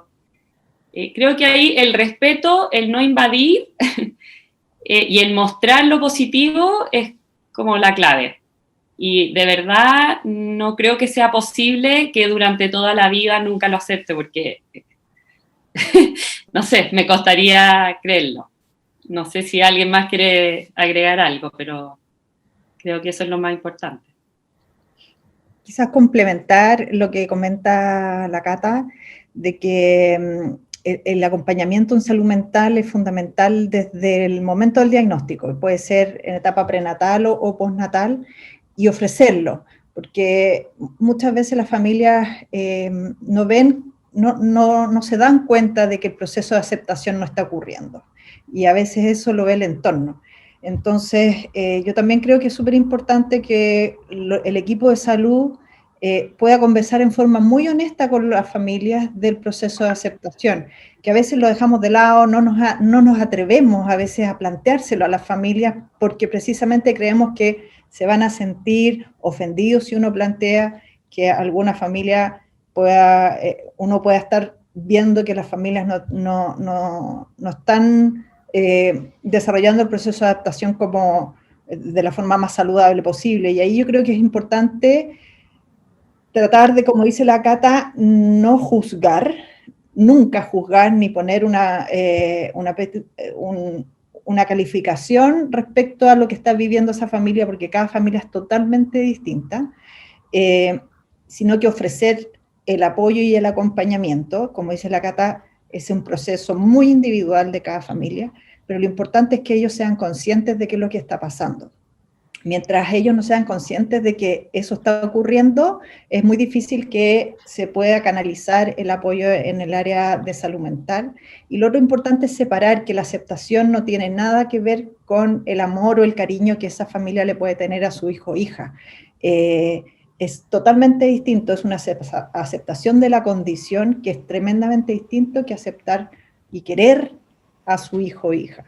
Entonces, también transmitirles a ellos esa gran diferencia que por supuesto que a veces se genera mucha angustia en las familias, el sentir no aceptar la condición de su hijo y que eso sea interpretado por el entorno de que no quieren a sus hijos. Y eso es tremendamente importante transmitírselo en forma concreta, muy honesta, porque eso también probablemente canaliza mejor ese proceso de búsqueda de apoyo en la aceptación. Gracias. Ahora vamos a pasar a unas preguntas más concretas, inicialmente dirigidas a Macarena y a Sebastián, que dicen, ¿qué recomendaciones se pueden entregar a las familias para prevenir el sobrepeso y la obesidad de manera temprana? Y de Javier Bravo, de Daniela Rivera, y para Sebastián también, ¿qué tablas o gráficos se usan para evaluar el desarrollo nutricional, el estado nutricional a lo largo del ciclo vital? Y pregunta también si a partir de los 19 años se usa IMC o hay otras tablas.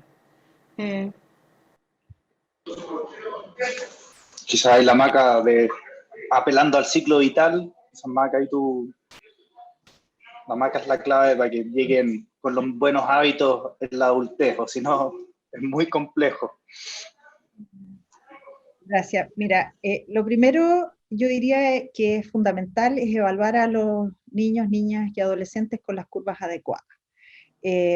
Muchas veces nos encontramos con que la evaluación es en curvas de población general, entonces quedan en los rangos bajos y la recomendación entonces es dar más comida, etcétera, y eso hace que entonces los hábitos y la alimentación se nos vaya para el otro lado. Entonces lo primero hoy día es evaluar con curvas adecuadas.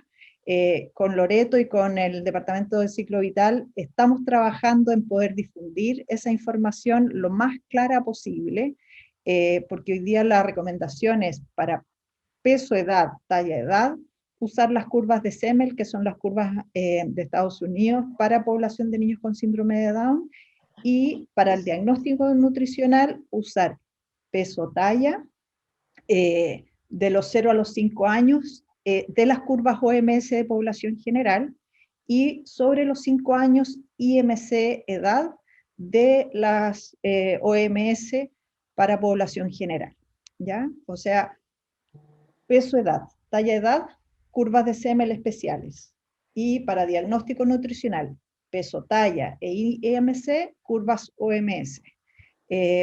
Con eso yo creo que queda más o menos claro cómo tenemos que abordar, y por supuesto que lo que comentó Sebastián en su charla, el tema de que usamos mucho la comida en nuestra cultura, sobre todo para regalonear, para transmitir cariño, es fundamental tratar de evitarlo.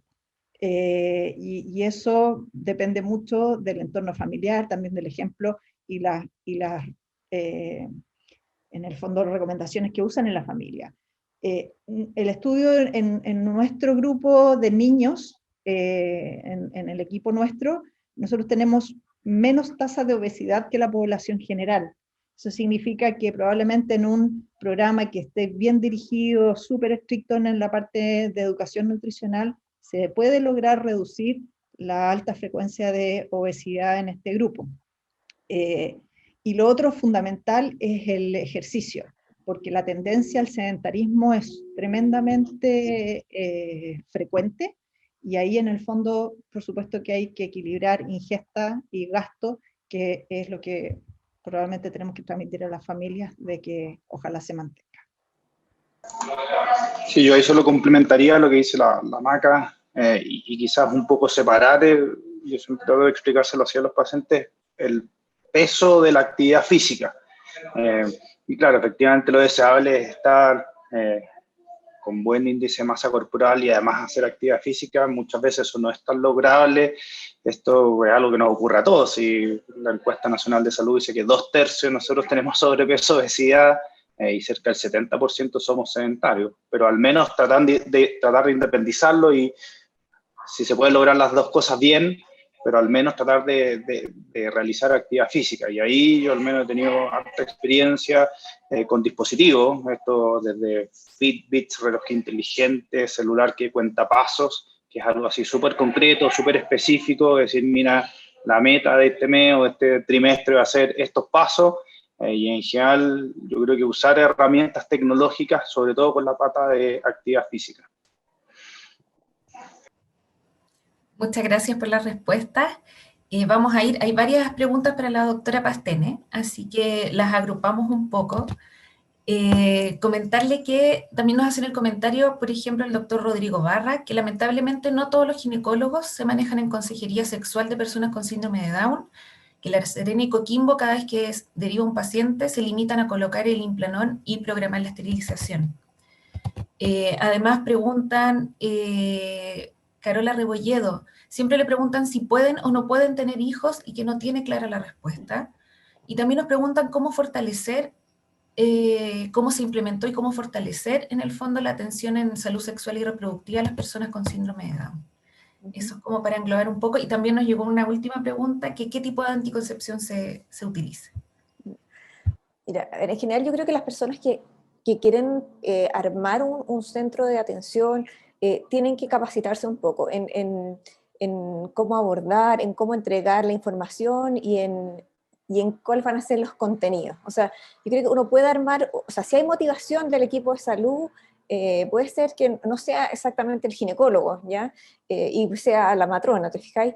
Y eso es genial, y si ellas quieren capacitarse, yo lo que hago es primero, en la primera consulta, trato de tomar como una anamnesis, donde tener la parte como antecedentes médicos, ¿cierto? Y ver un poco cómo es la autonomía de las pacientes, qué cosas pueden hacer, cómo está su lenguaje, etc.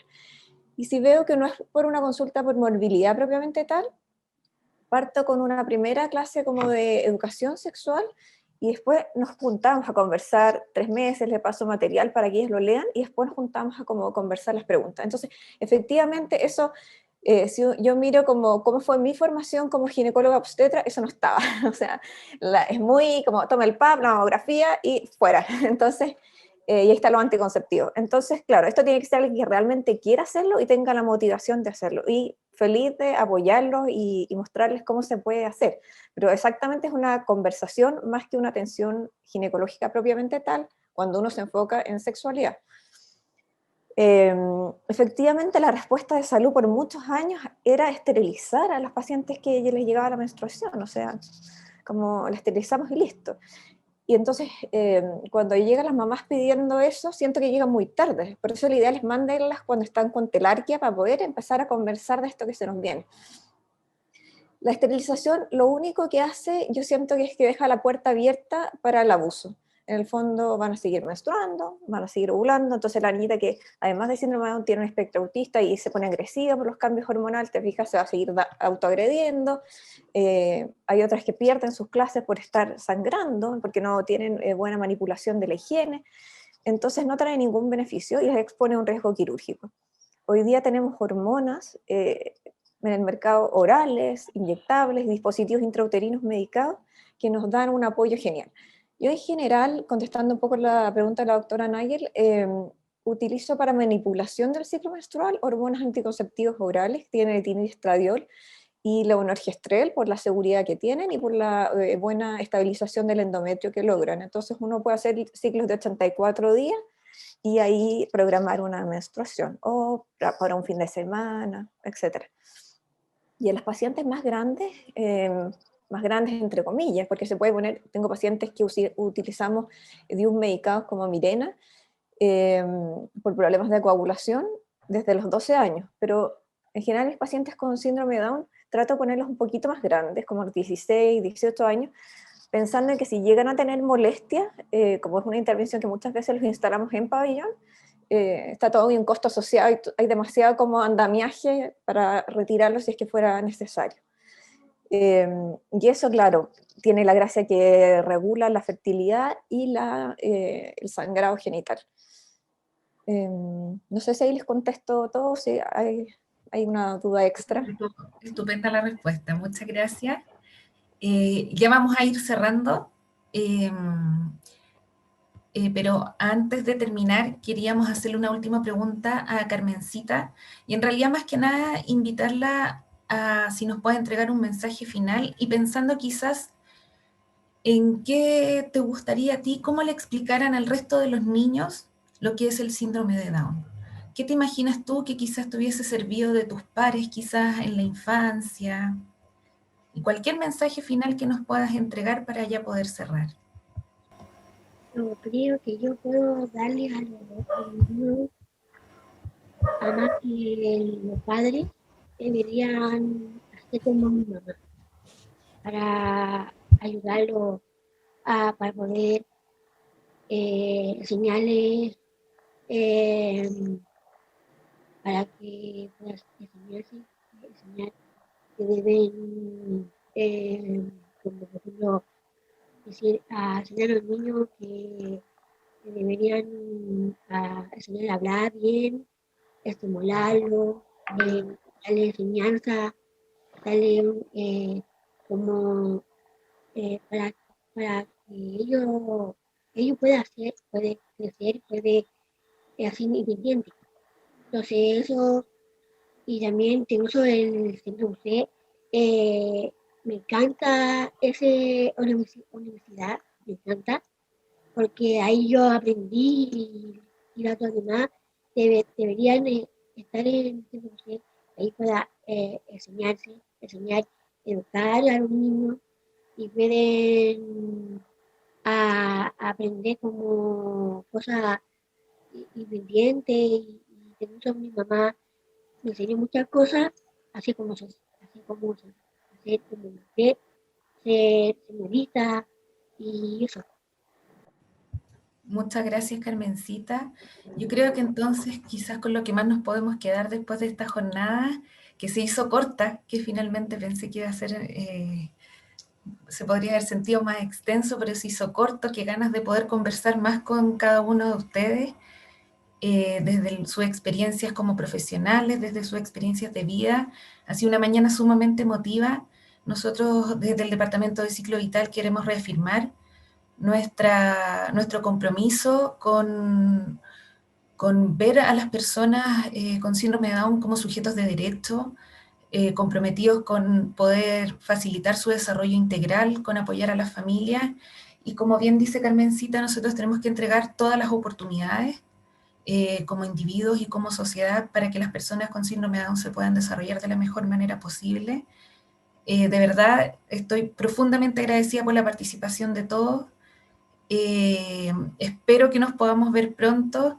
Tenemos hartos compromisos, sobre todo con Macarena, así que tenemos que llevar a cabo muy pronto. Así que nada, les mando un abrazo muy cariñoso.